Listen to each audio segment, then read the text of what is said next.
One of the things that impacts our pocketbooks bigger than anything else. And, folks, that is your pharmaceutical bill. What Americans are paying now is dramatically, multiple of 100 times X other countries. And it's because of many of the abuses in the world of PBMs. They own the whole cycle, not just the insurance company, not just the pharmacy benefit manager, but every facet of the healthcare system. And prices have done nothing but gone up, up, up. This last session, we ran and passed a bill, Act 474, that had a lot of key PBM reforms. Commissioner, kind of give us a shift onto that act, what it has done, and what things are rolling out, because there's some dates and timelines in there from January 1, 2026 to 2027 that ban a lot of really heinous practices. Yeah, look, this is a very serious matter. I'm in contact with independent pharmacists on a very frequent basis, and I understand that this is, jeopardizing the livelihood, the financial viability of a lot of independent pharmacists, and in a lot of rural communities, that's the only outlet that people have to go and get their prescriptions filled. But one thing, Michael, I think it's very important. This Act 474. Current law does not authorize the Department of Insurance to set a dispensing fee, a professional dispensing fee rate. And there's a lot of conversations. There's been hearings. There will be more hearings about this. There was a bill, if you recall, in Senate last year. It was, I think it was Senate Bill 173. And that did give the department the authority to set that dispensing fee. That bill did not pass. So, as a regulator, I have to follow the laws as they're written. And, 474 was a compromise bill. It doesn't, contain that rate floor, nor does it authorize one. What it does do is allow us to look at we've got, limited reimbursement powers that allow us to look at these reimbursements that PBMs are, and then try and work with them to set a rate, without having the stick. The law, it doesn't give me the stick. So what it does do is say I can look and request data that the PBMs on their payments, and then see what we can do to create a payment that works for the pharmacist. And so we're using the authority we have. And like you said, this law didn't go into effect until January 1st. We are moving quickly. I think we've had conversations with a lot of the PBMs on this. We're requesting the data to try and make sure that the pharmacists are compensated at a level that does not put them out of business, where they can, I'm a for-profit, I'm a capitalist, I'm a free market guy. I want people, people don't go into business to lose money. And if pharmacists are in business losing money, then obviously there's a problem.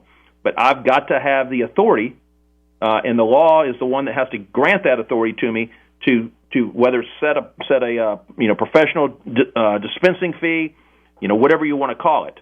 We're working through that process. Like a lot of things in government, it doesn't move as fast as individual citizens want, but it is moving. So I wrote the bill. It's my bill. I passed it with the help of Adam Bass. And Section 1869, I remember it very clearly. It says the commissioner has the ability to set or to advise on a reasonable reimbursement by way of the dispensing fees. Now, here's the authority that I know that the commissioner does have. If a PBM is not playing by rules, you have the ability to terminate their license in the state. If a PBM is artificially, and I've seen the letters from the pharmacists. I've gotten 47 phone calls in the last 2 days on this one issue alone. You have the ability, in my opinion, now maybe you don't think you do, but I do think you do, that setting a reimbursement for them to dispense in a fair and reasonable way, again, Section 1869 of that bill, I think it does give the commissioner that ability. Now, it may not say you set the rate, but you can go out to the PBM and say, if you do not provide a fair or reasonable baseline rate, your license is gone. And I think it's a gray area, and I think it gives 100% of the authority there. Now, what I have done in the meantime, because these guys are getting screwed, they're also, the steerage happening is happening right now. I saw Optum sending out letters to their patients, running them back to their pharmacies. These guys don't give a damn about the consumer. They don't care about an independent pharmacist. And I'm tired of it.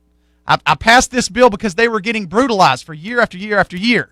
And I think the tools are there. We have to use them. Either you or the AG has to do something.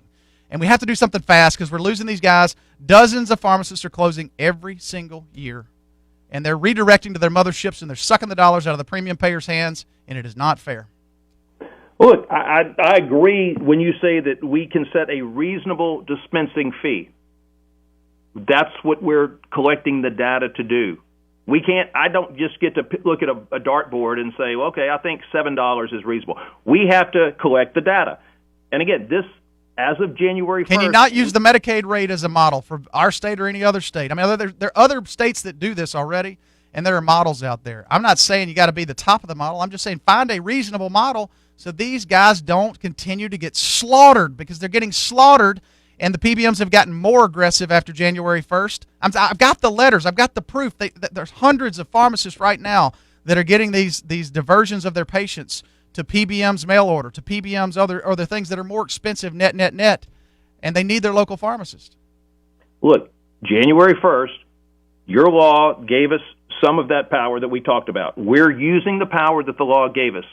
We didn't get the funding to enforce the law and hire additional people to do that, but we are using the staff that we have, the resources that we have, to enforce the law 474. There's a process called 7A that you can pull the money from, fees and funds. It's just a request to the administration. There's another way to pull that funding in to fund that institution. And I know we set up a fund through the AG's office during the last penalties that the CVS debacle did.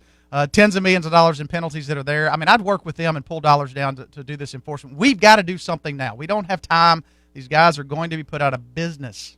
Well, I look forward to working with you on getting those funds. But again, setting reasonable fees, we have to collect the data. I mean, again, there is a process that we have to follow. And we issued a letter in December telling the PBMs that we expect them to follow the law 474. It was coming into effect January 1st. If they aren't doing it, we will hold them accountable. But it's not a January 1st, you get to go out and say, okay, you're not doing it. There is a process. It's set up by law, set up by 474, and set up by other laws. There's I'm not defending the PBMs because I do think that they are not following the law.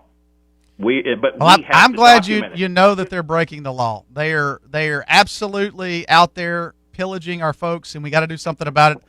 Either me or my colleagues, we're bringing more bills on this because we're going to hold them accountable. And I agree. I actually have to go back and agree with the governor. We should have just cut out the vertical integration and just not let these guys do what they do, because they are never going to play fair. They're only going to screw our constituents, and I'm wiped out of it. We got to fix it once and for all.